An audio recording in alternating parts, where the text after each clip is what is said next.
અધ્યાય 9 શ્લોક 26-30. પત્રમ પુષ્પમ ફલમ તોયમ યો મે ભક્ત્યા પ્રયચ્છતિ તદહં ભક્ત્યુપર્યુક્તમ અશ્નામિ પ્રયતાત્મન યત કરોષિ યદશ્નાસી યજ્જુહોષિ દદાસી યત પશ્યસી કૌન્તેય તત્કુરુષ્વ મદર્પણમ શુભાશુભફલૈરેવં મોક્ષ્યસે કર્મબંધનૈ સંન્યાસયોગયુક્તાત્મા વિમુક્તો મામુપૈષ્યસि સમોહં સર્વભૂતેષુ ન મે દ્વેષ્યોસ્તિ ન પ્રિય યે ભજન્તિ તુ માં ભક્ત્યા મયિ તે તેષુ ચાપ્યહમ અપી ચેત સુદુરાચારો ભજતે મામનન્યભાગ સાધુરેવ સમંતવ્ય સમ્યગવ્યવસિતોષ. હવે આપણે એક એક શ્લોકનું જોઈએ. પત્રમ પુષ્પમ ફલમ તોયમ યહ મે ભક્ત્યા પ્રયચ્છતિ તત અહમ ભક્ત્યુપર્યુક્તમ અશ્નામિ પ્રયતાત્મનઃ. એટલે કે જે કોઈ ભક્ત મને પ્રેમથી પત્ર, પુષ્પ, ફળ, જળ વગેરે અર્પે છે એ શુદ્ધ બુદ્ધિના નિષ્કામ પ્રેમી ભક્તનું પ્રેમપૂર્વક અર્પેલું એ પત્ર, પુષ્પ આદિ હું સગુણ રૂપે પ્રગટ થઈને ઘણા પ્રેમથી આરોગું છું. જો આ આખું બેઝિસ છે. આપણા વલ્લભાચાર્યએ પુષ્ટિ માર્ગની સ્થાપના કરી તો એ પુષ્ટિ માર્ગના બેઝિસમાં એ જ વસ્તુ છે. એનો પાયો એ છે કે આપણે બાલકૃષ્ણને પ્રેમથી બધું ધરાવીએ છીએ અને એની સેવા તદ્દન પ્રેમથી કરીએ છીએ. કે નાના બાળકને આપણે કરીએ સેવા, એ આ શ્લોક ઉપરથી એનું પ્રિન્સિપલ, એનું બેઝિસ કર્યું છે. તો આ પત્રમ પુષ્પમ ફલમ તોયમ એટલે કે છે કે કોઈ પણ ભક્ત મને પ્રેમથી પત્ર, પુષ્પ, ફળ, જળ વગેરે અર્પે છે તો એક કેવો ભક્ત? શુદ્ધ બુદ્ધિ ના નિષ્કામ પ્રેમી ભક્તનું. હવે નિષ્કામ પ્રેમી એવું નહીં કે હું કે ભગવાન હું તમને આ ફૂલ ધરાવું છું તો મને મારી ઈચ્છા પૂરી કરજો, એવું નહીં. નિષ્કામ પ્રેમ કે એકદમ ખાલી પ્રેમ જ આપણે વરસાવવાનો છે અને પ્રેમથી આપણે એમને ફૂલ ધરાવીએ છીએ. અને એ ભક્ત કેવો હોવો જોઈએ? શુદ્ધ બુદ્ધિનો. એટલે શુદ્ધ બુદ્ધિનો નિષ્કામ પ્રેમી ભક્તનું પ્રેમપૂર્વક અર્પેલું પત્ર, પુષ્પ, કંઈ પણ પ્રેમપૂર્વક અર્પેલું એ હું સગુણ રૂપે પ્રગટ થઈને ઘણા પ્રેમથી આરોગું છું. એ કહે છે, ભગવાન કૃષ્ણ કહે છે કે હું સગુણ રૂપે પ્રગટ થઉં છું અને પ્રેમથી આરોગું છું. તો આવી રીતે સગુણ રૂપે પ્રગટ થઈને આરોગવાના આપણા પુષ્ટિ માર્ગની અંદર તો ઘણા બધા પ્રસંગો છે કે જ્યાં આગળ ભગવાન સગુણ રૂપે પ્રગટ થઈને આરોગે છે. એટલે આ એક સોલિડ પ્રૂફ ભગવાન કહે છે કે હું આરોગું છું સગુણ રૂપે, કે તમે મને ધરાવો, પ્રેમથી ધરાવો. પછી કહે છે યત કરોષી યત અશ્નાસી યત જુહોષી દદાસી યત અને યત તપસ્યસી કૌન્તેય તત કુરુષ્વ મદર્પણમ. એટલે કે હે કૌન્તે, તું જે કંઈ કર્મ કરે છે, જે ખાય છે, જે હોમે છે, જે દાન કરે છે તથા જે તપ કરે છે એ સઘળું મને અર્પણ કર. એટલે આપણા બાળકને પણ આપણે એ જ કહેવાનું છે કે તું જ્યારે જન્મ લે ત્યારે તું જે કંઈ કર્મ કરે, જે ખાય, જે દાન કરે, જે તપ કરે, એ બધું ભગવાનને અર્પણ કર. આ ખાસ સંસ્કાર આપણે આપણા બાળકને અત્યારે સગર્ભાવસ્થામાં એનામાં આ નાખવાનો છે. અને આ સંસ્કાર છે ને રિપીટેડલી એને કહીને કરવાનું નાખવાના છે. હવે અત્યારે મેં કીધું કે આપણે બાળકને એવું કહેવાનું છે કે જે કંઈ તું કરે એ બધું સઘળું ભગવાનને અર્પણ કરજે. એ વારંવાર તમારે રિપીટ કરીને એને કહેવાનું છે, તો એનામાં આ સંસ્કાર દ્રઢ થઈ જશે. અને એટલા માટે જ આ ગીતાનો હૃદય જ આ છે કે ભાઈ એ કહે છે કે તું જે કંઈ કરે તારે સંસારમાં રહેવાનું છે, તારે બધા કામ કરવાના છે, પણ તું જે કંઈ કરે તે તું મને અર્પણ કર. અને જે તું કરે એ બધું નિષ્કામ ભાવથી કર.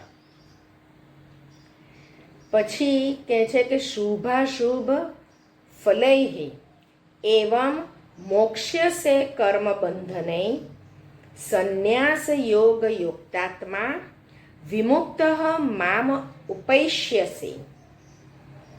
એટલે કે આ પ્રમાણે જેમાં સમસ્ત કર્મો મુજ ભગવાનને અર્પણ થાય છે એવા સંન્યાસ યોગથી યુક્ત થયેલા ચિત્તનો તું શુભાશુભ ફળરૂપી કર્મબંધનથી છૂટી જઈશ અને એમનાથી છૂટેલો મને જ પ્રાપ્ત થઈશ. એટલે અહીંયા આગળ આ બીજો રસ્તો બતાડે છે ભગવાન કે તું મને કેવી રીતે પ્રાપ્ત થાય કે તું જે કંઈ કર્મ સમસ્ત કર્મો મુજ ભગવાનને અર્પણ થાય છે અને એવા સંન્યાસ યોગથી યુક્ત થયેલા ચિત્તનો. એટલે આપણે દરેક કર્મ ભગવાનને અર્પણ કરીએ, પણ ઘણીવાર શું હોય છે કે આપણે ખાલી મોઢેથી બોલીએ કે હે ભગવાન તને અર્પણ, હે ભગવાન તને અર્પણ, પણ આપણા ચિત્તમાં એટલે ડીપ સીટેડ મેમરી અને એ જે ડીપ સીટેડ સબકોન્શિયસ માઇન્ડ એની અંદર આપણી એ ભાવના ન હોય કે આ બધું પ્રભુ તને અર્પણ, એવી ભાવના ન હોય તો એવા લોકોનું મોક્ષ ભગવાનમાં નથી થતો. એક શું કહે છે કે ભગવાનને અર્પણ થાય સમસ્ત કર્મો અને સંન્યાસ યોગથી યુક્ત થયેલા ચિત્તનો, સંન્યાસ યોગથી યુક્ત થયેલું હોય ચિત્ત, તો એવા લોકોનો હું કર્મબંધનથી છુટકારો આપું છું. અને એ કર્મબંધનથી છુટકારો મળે એટલે સીધું મારી પાસે એ મને પ્રાપ્ત થઈ જાય. અને મને પ્રાપ્ત થઈ જાય પછી એને આ જીવન મરણના ચક્કરમાં પૃથ્વીલોકમાં એને આવવું ન પડે. પછી કહે છે સમઃ અહમ સર્વભૂતેષુ ન મે દ્વેષ્ય અસ્તિ ન પ્રિય યે ભજન્તિ તું મામ ભક્ત્યા મયિ તેષુ ચ અપી અહમ. એટલે કે હું સઘળા ભૂતોમાં સમભાવે વ્યાપક છું. ન તો કોઈ મને અપ્રિય છે કે ન પ્રિય છે, છતાં પણ જે ભક્તો મને પ્રેમથી ભજે છે તેઓ મારામાં છે અને હું પણ એમનામાં પ્રત્યક્ષ રૂપે પ્રગટું છું. આ પણ ગેરંટી આપી ભગવાને આપણને કે મને બધા, હું સમભાવે બધામાં વ્યાપક છું.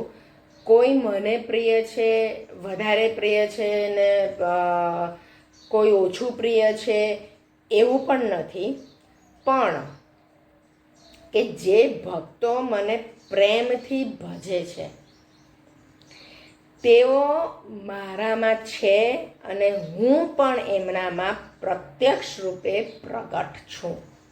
હવે આવું આ પ્રત્યક્ષ રૂપે પ્રગટ એ આપણા ત્યાં આગળ આપણા ઋષિમુનિઓ છે કે આપણા આ આચાર્યો કે જેવા આ વલ્લભાચાર્ય, પછી જ્ઞાનદેવ, પછી દત્તાત્રેય, આ બધા જે બધા છે એ બધાની અંદર આ બધા ભક્ત છે અને શુદ્ધ ભક્ત છે, એટલે એમની અંદર એ પ્રત્યક્ષ રૂપે પ્રગટે છે.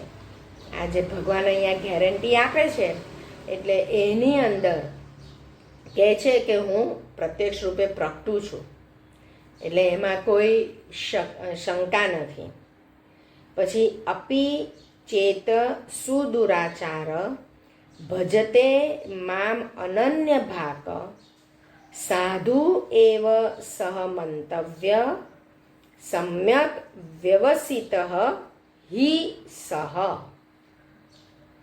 એટલે કે જે કોઈ ઘણો દુરાચારી પણ અનન્ય ભાવે મારો ભક્ત બનીને મને ભજે છે તો એ સાધુ જ માનવા યોગ્ય છે.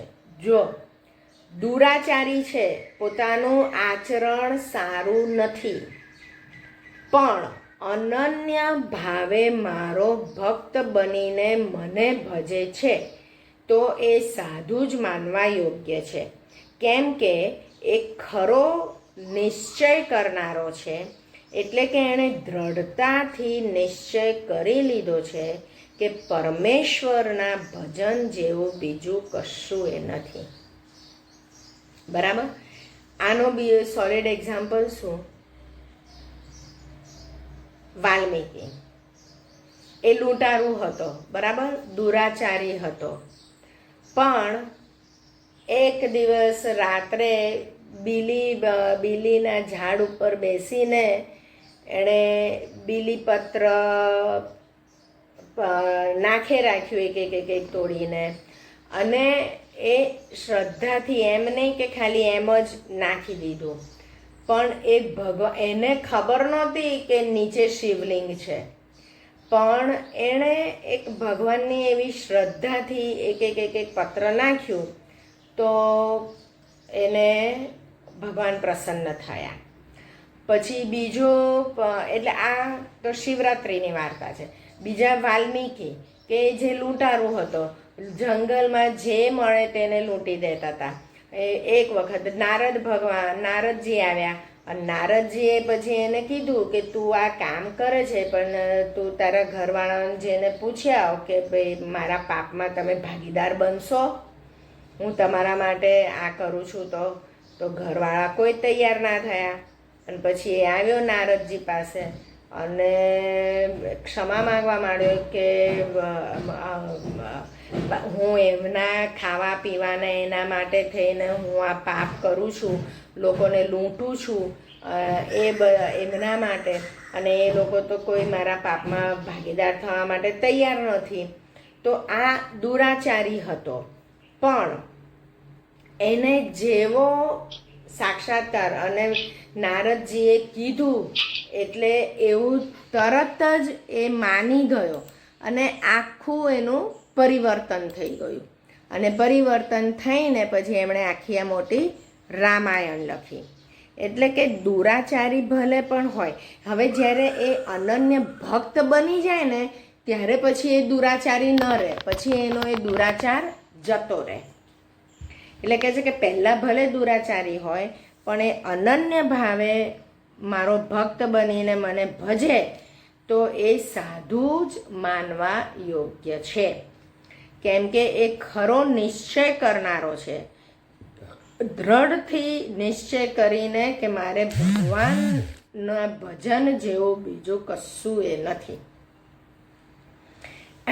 એટલે આ બે રીતે ભગવાને આપણને છૂટ પણ આપી છે કે એવું નહીં કે હવે આપણે દુરાચારી થઈ ગયા તો આપણે ભગવાનને ન પામી શકીએ. ભલે આપણે દુરાચારી હતા પણ જ્યારથી ખબર પડી ત્યારે એ દુરાચાર છોડીને સીધું પરમેશ્વરનું જ ભજન આપણે કરતા રહીએ તો પણ આપણને ભગવાન પ્રાપ્ત થાય છે. એટલે કૃષ્ણએ આની અંદર 9મા અધ્યાયમાં આ જુદા જુદા બધા રસ્તા બતાડ્યા છે કે તમે કેવી રીતે મને પ્રાપ્ત કરી શકો, અને મને પ્રાપ્ત કરો તો શું થાય અને મને પ્રાપ્ત ન કરો તો પણ શું થાય તમારી ગતિ, એ બધું સમજાવી દીધું છે.